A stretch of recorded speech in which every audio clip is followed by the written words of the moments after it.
Tonight, before you go to sleep, you will probably use the bathroom. You will close a door, sit down, press a button.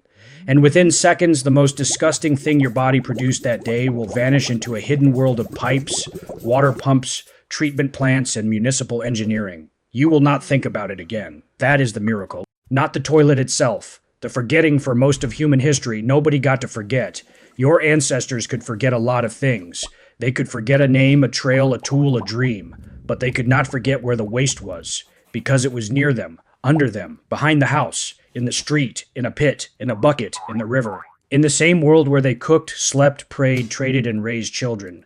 Before toilets, civilization had a problem it could not politely ignore. Every body had a body, and every body produced evidence. To understand what humans did before toilets, you have to begin before cities, before plumbing, before walls. Before privacy was something people expected from a bathroom. Imagine you are one of the earliest humans moving across open land. There is no bathroom. There is no outhouse. There is no inside and outside in the way you understand it. There is the camp, the fire, the sleeping place, the food, and then there is the place you try not to contaminate. That is the first toilet distance. You walk away from camp, not too far because the world is dangerous, but not too close because smell attracts insects, predators, and disease, even if you do not yet understand disease. You learn the rule before anyone writes it down: do not poison the place where you live. A small group can survive like this. If 20 people move through a landscape, the solution is simple. Leave it behind. Keep walking. Nature is the sanitation department. Rain breaks things down. Sunday dries them out. Insects arrive. Soil absorbs. Time finishes the job. But then humans do something dangerous. They stop moving. They build villages, then towns, then cities. And the ancient solution, walk away from it, stops working. Because now there is nowhere to walk. The camp becomes permanent. The food is stored in one place. The water is drawn from one place. The children play in one place. And the waste starts piling up in one place. This is where human history becomes a plumbing problem. At first, the solution is a hole. A pit in the ground, simple, effective. Terrifying when it goes wrong, you dig a pit behind the house or beside it. You squat over it.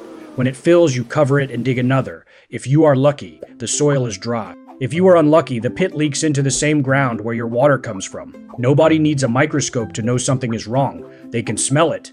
They can see flies. They can watch children get sick after rains. They may not know about bacteria, parasites, or groundwater contamination. But they know this. Bad things come from dirty places. So the pit becomes a system. Some homes get drains. Some settlements build channels. Some cities learn to guide dirty water away from clean water. And suddenly, sanitation becomes one of the first signs that humans are no longer just living in nature. They are trying to redesign it. Thousands of years ago, in the Indus Valley, people in cities like Mohenjo-Daro were already building bathrooms, drains, and systems that carried wastewater away from homes. Think about how strange that is. Before most people had iron tools, before modern medicine, before anyone understood germs, some ancient households already had a version of a bathroom connected to drainage. Not because they were modern, because they had no choice. Once enough humans live together, waste becomes politics. Who gets clean water? Who lives near the drain? Who is responsible when the channel clogs? Who has to remove what everyone else refuses to touch? That last question created one of the oldest invisible jobs in civilization, the person who deals with the waste. Every society has someone like this: the pit cleaner, the bucket carrier, the sewer worker, the night soil collector. The person who enters the place everyone else pretends does not exist. Before toilets were private machines, human waste was often a human labor problem. In many cities, people used chamber pots. A chamber pot was exactly what it sounds like: a portable toilet bowl you kept inside your room. At night, you did not walk through dark streets searching for a latrine. You reached for the pot. In the morning, someone had to empty it. Sometimes someone was you. Sometimes it was a servant. Sometimes it was dumped into a cesspit. Sometimes it was collected. Sometimes in crowded cities, it went out the window. This is the part modern people find hard to imagine, not because it is disgusting, because it destroys the fantasy that the past smelled like candlelight, bread, and horses. The past smelled like people.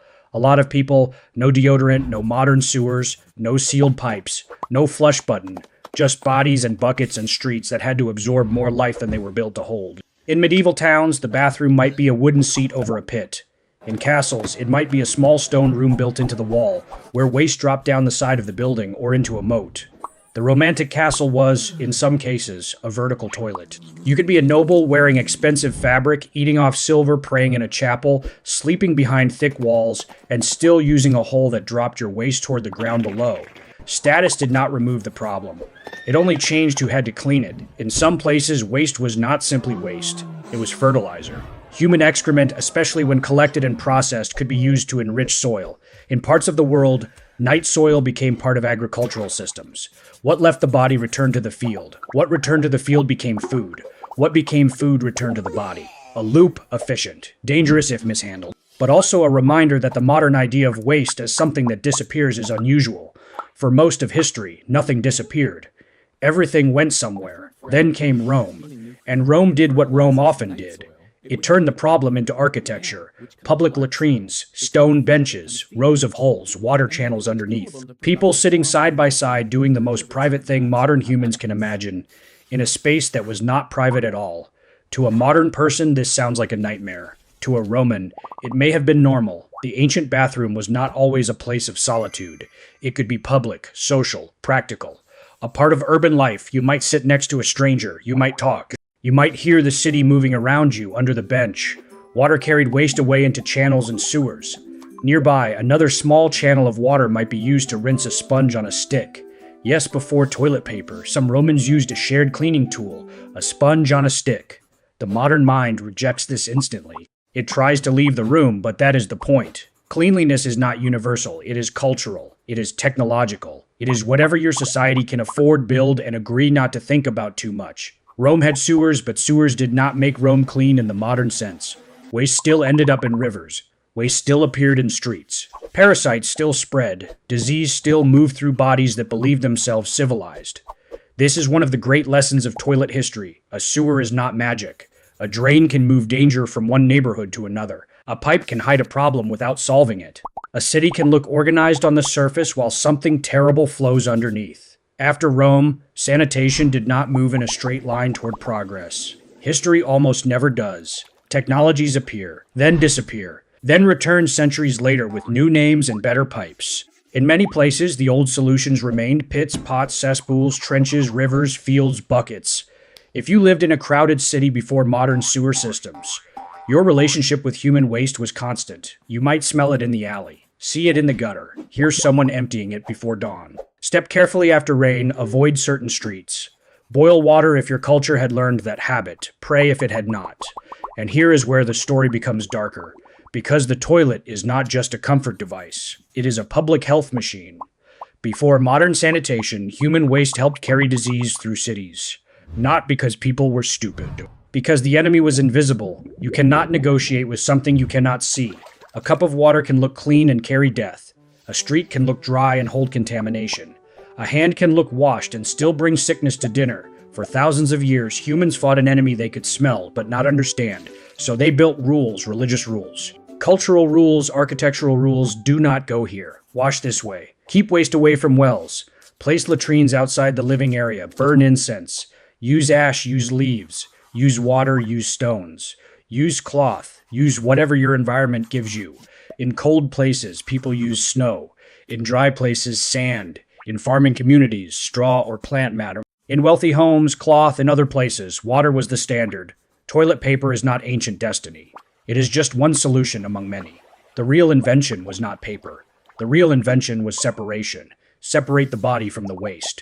Separate waste from drinking water. Separate dirty water from clean water. Separate the smell from the house. Separate the problem from the mind. The modern toilet completes that illusion perfectly. You press a lever, and the evidence vanishes. It goes into a pipe behind the wall, then into a larger pipe under the street, then into a system you may never see. Your life stays clean because thousands of hidden decisions are working. Gravity, water pressure, ventilation, treatment plants, maintenance crews, engineers. People in reflective clothing opening heavy metal covers in the road while everyone else pretends civilization is automatic. But it is not automatic. It has to be maintained. A toilet is not just porcelain. It is trust. Trust that the water coming in is clean. Trust that the waste going out will not return. Trust that the city under your feet is still working. This is why the history of toilets is really the history of cities. Humans could build temples before they could build sanitation. They could crown kings before they could protect drinking water. They could write poems, carve statues, raise armies, and calculate the movement of planets while still throwing chamber pots into alleys. Civilization is not the absence of filth. Civilization is the decision to manage it. And that decision never ends, because the body never stops. Every palace needed a toilet. Every army needed latrines. Every monastery, market, ship, prison, school, and city had to answer the same embarrassing question. Where does it go? The answer tells you more about a society than its monuments. A monument shows what a civilization wanted remembered. A toilet shows what it had to survive. So what did humans do before toilets? They walked away. Then they dug pits. Then they used pots. Then they built drains. Then they made servants carry buckets through dark streets. Then they carved holes into stone benches. Then they dropped waste from castles. Then they collected it for fields. Then they buried it, dumped it, washed it, feared it, engineered it. And finally, they built a machine that lets you forget you are an animal for a few hours at a time. That is what the toilet really is. Not a seat, not a bowl, not a flush. It is a tiny porcelain border between the modern world and the oldest problem every human body has ever had. The strange part is not that ancient people lived so close to their waste. The strange part is that you do not. You live inside one of the rarest bubbles in human history. A world where the dirtiest part of being alive can be handled in private behind a locked door with clean water, artificial light, scented soap, and a fan in the ceiling. Your ancestors would not see that as normal, they would see it as luxury. Maybe even magic. And the next time you press the handle and walk away without thinking, remember this: for most of history, humans did not flush the problem away. They lived beside it, they smelled it, they worked around it, they built cities on top of it. And in a very real sense, civilization began the moment we realized that survival was not just about finding food and water. It was about keeping the two away from everything else.